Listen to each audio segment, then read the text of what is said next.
पृथ्वी के अंतिम छोर तक उसे खोज के मारेंगे। उसे मारेंगे और उसे ऐसा अंजाम भुगतना पड़ेगा जो उसके कल्पना के बहुत ही परे होगा।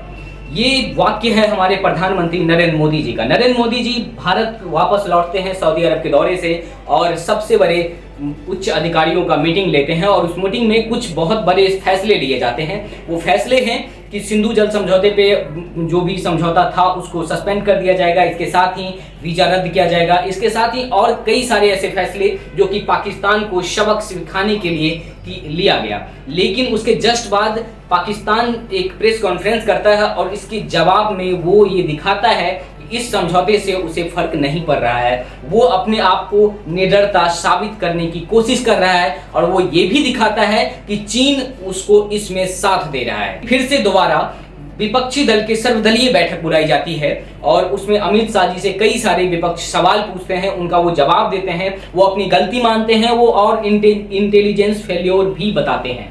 यहाँ पे असदुद्दीन ओवैसी, राहुल गांधी और अन्य बड़े बड़े नेता मौजूद थे जो कि सवाल पूछते हैं कि आखिर आईवी कहाँ थी। उस पर उन्होंने ये कहता है कि सुरक्षा व्यवस्था में चूक हुई है, ये गलती है, उसको हम तहकीकात कर रहे हैं और इसको जल्द ही अंजाम तक हम पहुंचाएंगे। और वो आगे के लिए भरोसा दिलाते हैं कि वो कैसे बेहतर करेंगे, इसके लिए वो ब्रीफिंग देते हैं। लेकिन आगे की जो बात है, आखिर ये सिंधु जल समझौते से क्या हो सकता है। अभी सिंधु जल समझौते को सस्पेंड करके उस जल को रोकने की जो तैयारी है, ये कितना अच्छा साबित हो सकता है और कितना सबक उसको सिखा सकता है। ये थोड़ा सा अभी दिक्कत ये है कि इंफ्रास्ट्रक्चर उतना बेहतर नहीं हो पाया है ताकि उतने जल को यहाँ पे संग्रह किया जा सके। फिलहाल के लिए सस्पेंड कर दिया गया है, आगे देखते हैं कि कब तक क्या और बेहतर हो सकता है, उसको जवाब कैसे कैसे दिया जाएगा। अभी फिलहाल जो भी उच्चायुक्त है उनको वापस भेज दिया गया है, वहां पे जो थे उनको वापस बुला लिया गया है और इसके साथ ही कई सारे ऐसे कार्रवाई हो सकता है कि बहुत सारी ऐसी चीजें होंगी जो कि मीडिया में नहीं आ रही हैं और जो कि आंतरिक तौर पे चल रही होंगी। मैं ये आशा करता हूं कि ये बेहतर उम्मीद रखा जाए हमारे अपने राष्ट्राध्यक्षों से कि वो बेहतर से बेहतर परिणाम लाने का कोशिश करेंगे और बेहतर से बेहतर सबक सिखाने का भी प्रयास करेंगे। सबसे बड़ी बात यह है कि अभी जो सरकार है वो उनको अभी ये साबित करना बहुत जरूरी है। क्यों?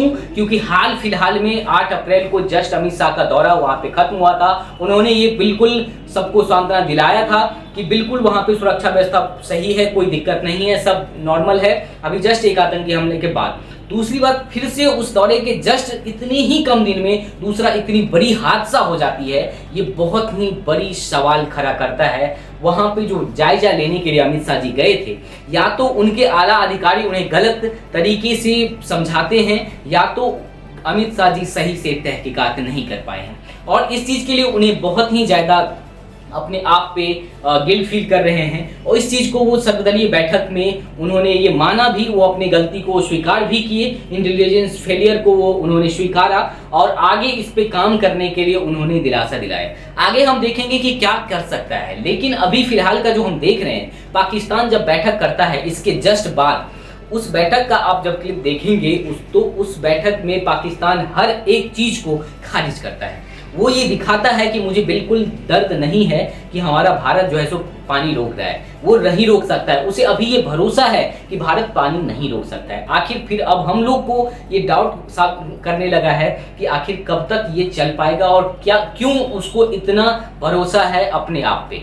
दूसरी बात, वो अभी भी वो युद्ध करने के लिए भी, जवाबी कार्रवाई के लिए बोल रहा है कि हम तैयार हैं। और ये सब उसकी जो वाक्य है, ये कहां से उसको इतने एम्पावर में हो रहे हैं, इस चीज को मोदी जी को समझना पड़ेगा। हमारे इंटेलिजेंस ब्यूरो को इस चीज को निकालना पड़ेगा और कहीं ना कहीं उस पे चोट करना होगा। अभी बहुत ही समझदारी से चोट करने की जरूरत है। सर्जिकल स्ट्राइक इसका बहुत बड़ा सॉल्यूशन नहीं हो सकता है। यहाँ पे अगर वो 26 मार के गए हैं तो वहां पे हम अगर 50, 100, 200 मार ही देंगे तो वो उनका जो है सो एक साल में कई हजारों की जनसंख्या बढ़ा सकते हैं। वो तो सुअरों के जैसे अपने बच्चे तैयार कर देते हैं, तो उनको क्या ही फर्क पड़ता है जो उनके सिविलियंस या उनके आर्मी इतने मर ही जाएंगे, उससे उनको कोई फर्क नहीं पड़ता है। उनको चोट देना होगा, दर्द ऐसा देना होगा जो कर्राह उठे। आज उन्होंने हम पे सिर्फ और सिर्फ ये हमला नहीं किया कि वो मौत के घाट, वो बहुत ही बड़ा दर्द दे रहे हैं। वो दर्द ये है कि आज जो कश्मीरी हैं, जहाँ पे इतनी बड़ी सैलानियाँ मौजूद थे, जहाँ पे बहुत ही ज़्यादा टूरिस्ट पैलेस के रूप में उभर रहा है, जहाँ के सारे टैक्सीज और फ्लाइट्स और अलग अलग तरह की जो भी दर्शनार्थियों के लिए जो चीज़ें हैं वो बिल्कुल बुक्ड हो चुके हैं, वो फुल चल रहे हैं, होटल बुकिंग फुल चल रही है। तो वो कहीं ना कहीं उनको खटक रही थी और वो उस पर चोट की है कि वहाँ की जो जनता है, जो पहलगाम की जो निवासी हैं, उनको ऐसा वो दर्द देना चाहता है कि वो फिर से हथियार उठाए। वो दर्द नहीं, वो बल्कि धार्मिक भावनाओं को ठेस पहुंचाना चाहता है। वो बिल्कुल वहां पे आतंकवादी था, वो किसी को भी मार सकता था, लेकिन वो धर्म पूछ के इसलिए मारा ताकि वो धार्मिक भावना को ठेस पहुंचाए और वो देश में अशांति कायम करने की पूरी कोशिश किया।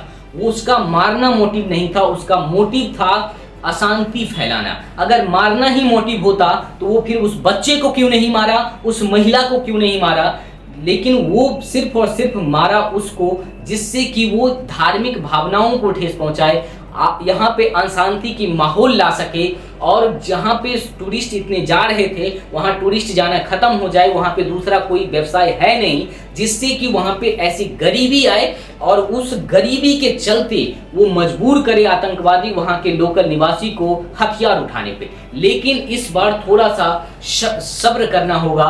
हमारी सरकार वहाँ पे काम कर रही है और इस बार थोड़ा सा वहाँ के जो लोकल निवासी हैं उनको ये बिल्कुल सोचना होगा कि ये अगर आज सफल रहा तो आगे भी ऐसा ही होता रहेगा, आगे भी उनको यही गरीबी का और यही दर्द झेलना पड़ेगा। लेकिन अभी फिलहाल के लिए वो उस हथियार को बिल्कुल न पकड़े जो कि वो उनको गरीबी के साथ उनको दिया जाएगा।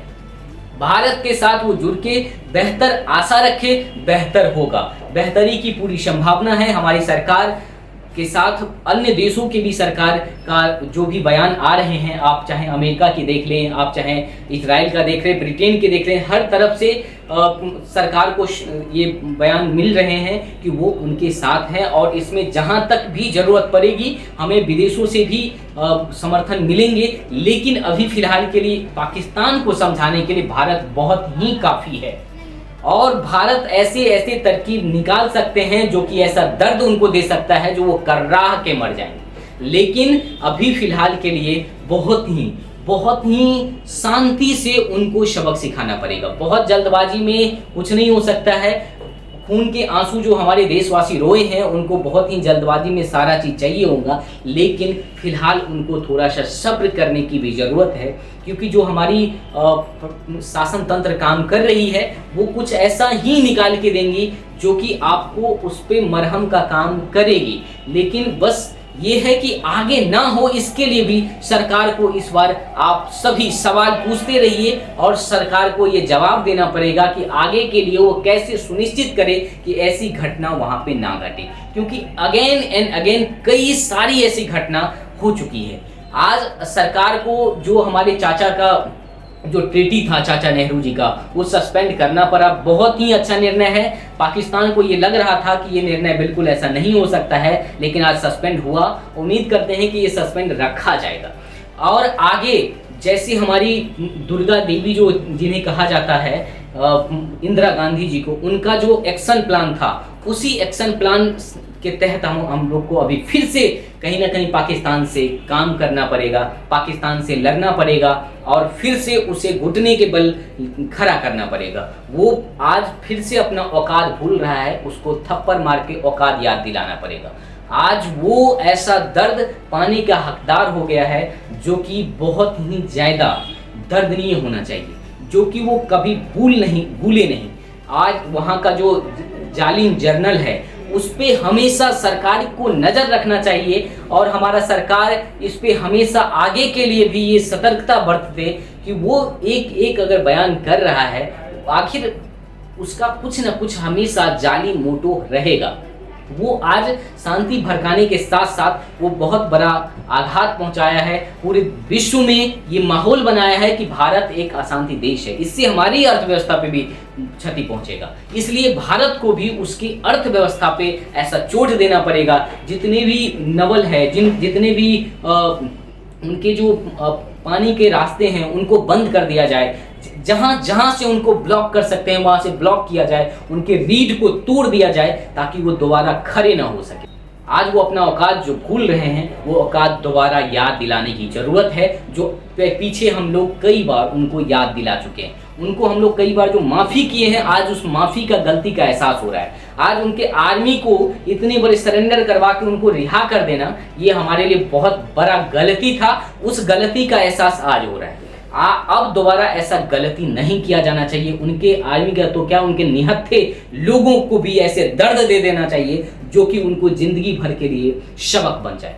बहुत बहुत धन्यवाद। आप देख रहे थे तीखी सत्र, मैं हूं आपके साथ संजीव चौधरी। इस पे नज़र बनाए रखिए और सरकार से सवाल करते रहिए ताकि सरकार इस पे काम करने के लिए बाध्य हो जाए और कहीं ना कहीं ऐसा एक्शन लेने के लिए बाध्य हो जो कि उसको दोबारा ऐसा ना करने पे मजबूर करे, पाकिस्तान को ऐसा सबक दे दे।